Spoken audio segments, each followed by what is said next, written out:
Kembali di Kompas Siang, Saudara. Litbang Kompas baru saja merilis hasil survei terkait elektabilitas dalam pemilihan umum kepala daerah Provinsi Jawa Tengah.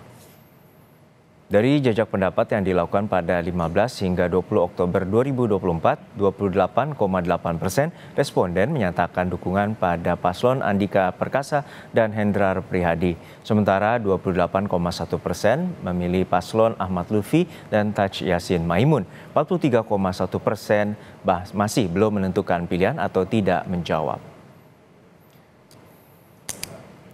Untuk mengetahui lebih lengkap terkait dengan hasil survei Litbang Kompas terkait dengan Pilkada Jawa Tengah, kita terhubung dengan peneliti Litbang Kompas, peneliti senior Litbang Kompas, Toto Suryaning Tias. Selamat siang, Mas Toto. Selamat siang, Mas Juno. Dari hasil Litbang Kompas ini, pasangan Andika Hendrar Prihadi unggul tipis dari pasangan Ahmad Lutfi dan juga Taj Yassin Maimun, yaitu 28,8% dan juga 28,1%. Seperti apa metode dan juga temuan dari Litbang Kompas terkait dengan hasil survei ini? Oke, untuk survei kali ini sebetulnya metodenya tetap sama, jadi astak sistematik bertingkat, jadi sistematik multi-stage systematic random sampling. Kami melakukan survei tanggal 15 sampai dengan 20 Oktober bulan lalu kepada 1.000 responden di Jawa Tengah. Jadi dari hasilnya memang cukup mengejutkan karena ternyata Andika Hendi, pasangan Andika Perkasa dan Hendrar Prihadi ini mampu menyamai ya, bahkan sedikit unggul tipis secara angka, secara nominal dari pasangan kandidat yang dijagokan sebetulnya, yaitu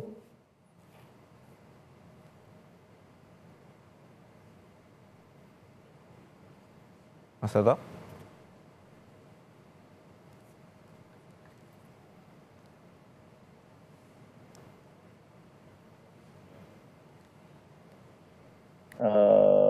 Bahwa ini belum mayoritas, karena mayoritas itu justru kalau kita lihat yang paling tinggi adalah suara yang belum menentukan pilihan.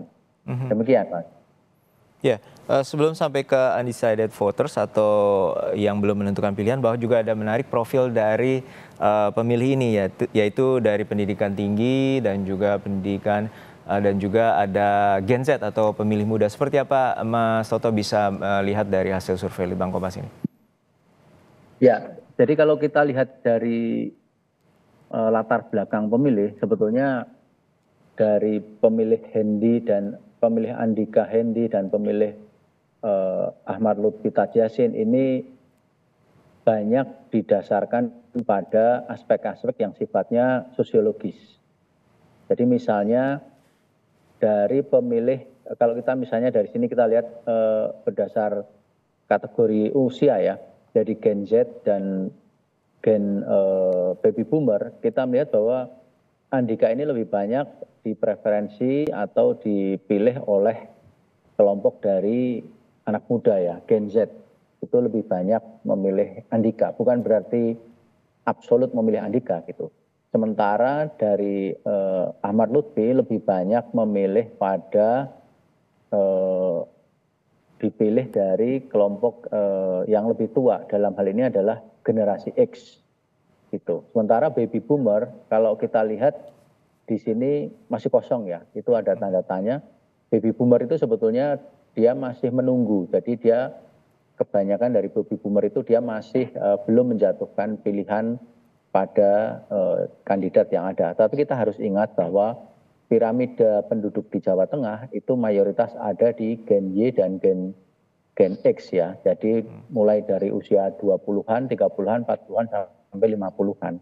Jadi baby boomer ini kalau kita lihat di piramida penduduk sangat sedikit ya, hanya sekitar bangsa 5% karena 65 tahun ke atas. Ya, Mas Toto, ini juga menarik bahwa undecided voter seperti Anda sampaikan tadi ada 43,1%. Namun dari jawaban responden terkait dengan alasan belum menentukan pilihan adalah karena masih menunggu adanya proses kampanye atau debat. Apakah ini artinya pemilih rasional di tingkat Pilkada Jawa Tengah ini juga cukup tinggi, Mas Toto? Pemilih di Jawa Tengah mungkin bisa dibilang rasional, tapi kalau saya cenderung melihat bahwa ini menunggu proses kampanye atau debat ini lebih pada soal fenomena bahwa di Pilkada Jawa Tengah itu tidak ada calon petahana yang kuat. Dalam arti tidak ada petahana, bukan petahana yang kuat. Tidak ada kandidat petahana. Ya kalau kita mau bilang kuat ya ada Tas Yassin Maimun di sana, tapi kan sebagai wakil gubernur. Sementara di dalam hasil survei ini kita bisa melihat bahwa preferensi pemilih Jawa Tengah itu lebih memproyeksikan pada gubernurnya, bukan wakil gubernurnya. Dan angkanya sangat timpang. Jadi pertimbangan bahwa gubernurnya yang akan mereka pilih itu tuh ada 60-an%. Sementara yang wakil gubernurnya itu hanya belasan persen, hanya 16%. Jadi artinya orang Jawa Tengah itu melihat siapa calon gubernurnya. Dan dalam hal ini maka meskipun Tas Yassin di sana adalah petahana, tetapi faktanya tidak mampu mengangkat elektabilitas secara kuat.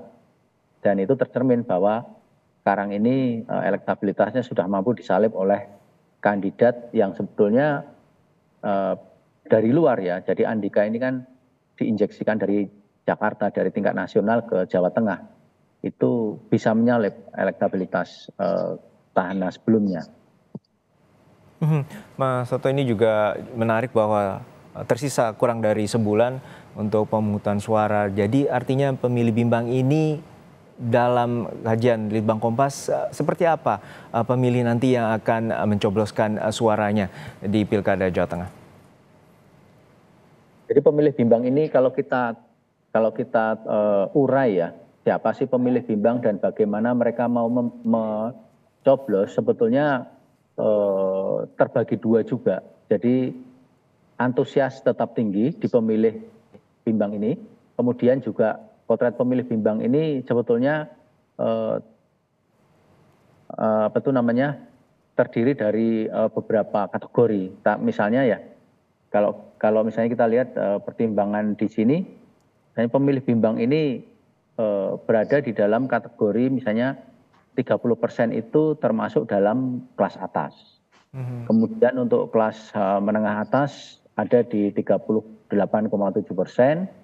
Kemudian di kelompok menengah bawah di 42,5%.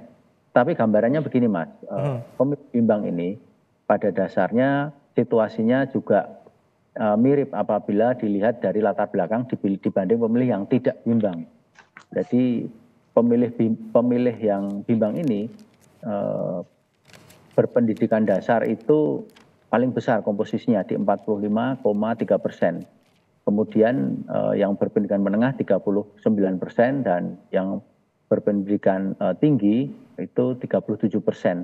Nah, komposisi ini kalau ditarik berafiliasi kepada atau lebih apresiasi kepada kandidat yang mana itu tidak terlalu banyak berbeda dengan pemilih yang tidak bimbang. Jadi kita bisa tarik bahwa komposisi pemilih bimbang maupun yang pemilih yang tidak bimbang, yang tadi yang sudah memilih Hendi maupun Ahmad Lutfi itu sebetulnya relatif sama. Masing-masing mengikuti dengan preferensi politiknya gitu. Jadi kalau misalnya dia preferensi politiknya pada partai-partai yang terasosiasi misalnya dengan Kim, maka pemilih bimbang ini ya dia akan memilih calon-calon yang terutama Ahmad Lutfi dan Tas Yassin. Sementara pemilih yang terasosiasi pada PDIP misalnya dia memilih pada pada Andika dan Hendi. Demikian Mas Dino.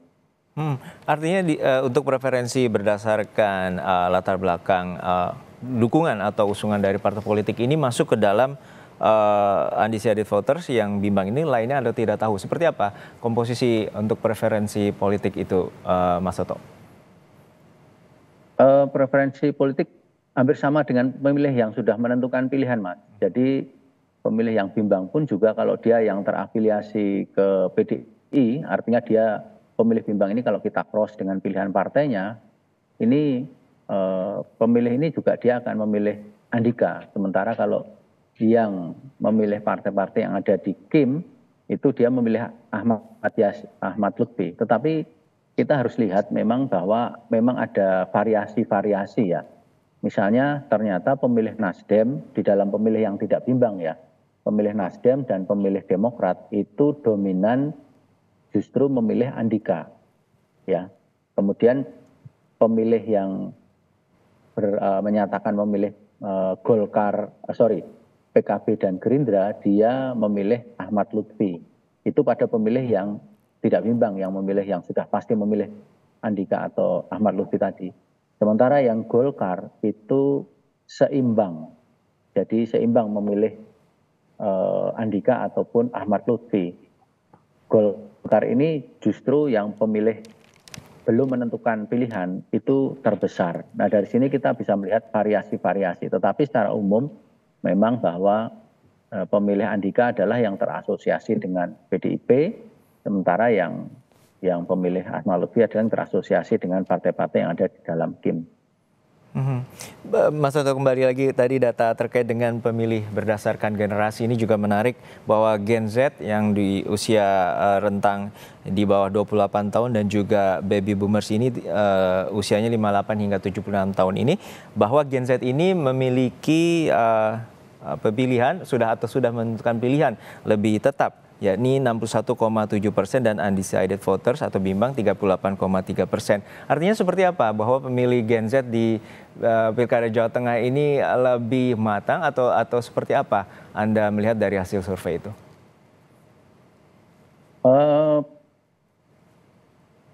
Sebetulnya ini kan yang dipakai kan 43% ya Mas ya, yang undecided voters ya. Jadi begini, kalau kita per kategori memang seakan-akan demikian. Jadi kalau kita bagi per kategori memang persentase baby boomer itu yang belum menentukan pilihan lebih besar ketimbang Gen Z. Ya kan? Tetapi kita harus kembalikan kalau dalam konteks analisis memang menarik, tapi kalau dalam konteks pilihan suara kita harus kembalikan ke populasinya. Gen Z dan baby boomer ini tidak sama angka nominalnya.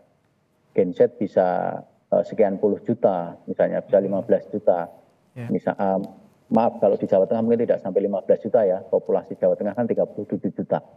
Misalnya baby boomer itu hanya 5% dari 37 juta, Gen Z itu taruhlah 10 atau 15% dari 37 juta.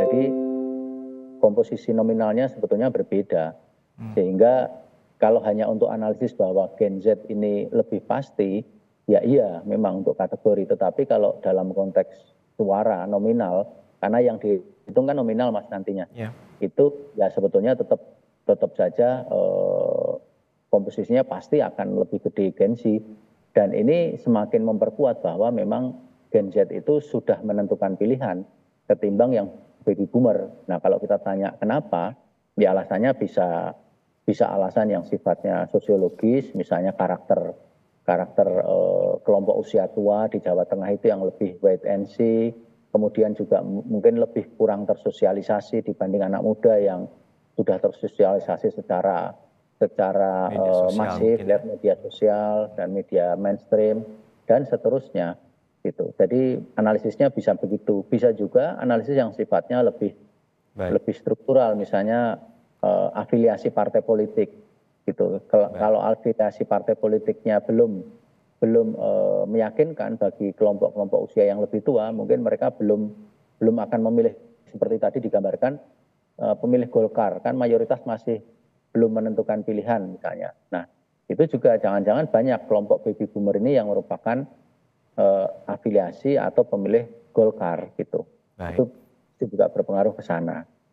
Baik, terima kasih atas analisis komprehensif Mas Toto Suryaningtyas Tias, peneliti senior Litbang Kompas, telah berbagi bersama kami. Terima kasih sekali lagi Mas Toto berbagi bersama kami di Kompas Siang terkait dengan hasil survei Litbang Kompas Pilkada Jawa Tengah.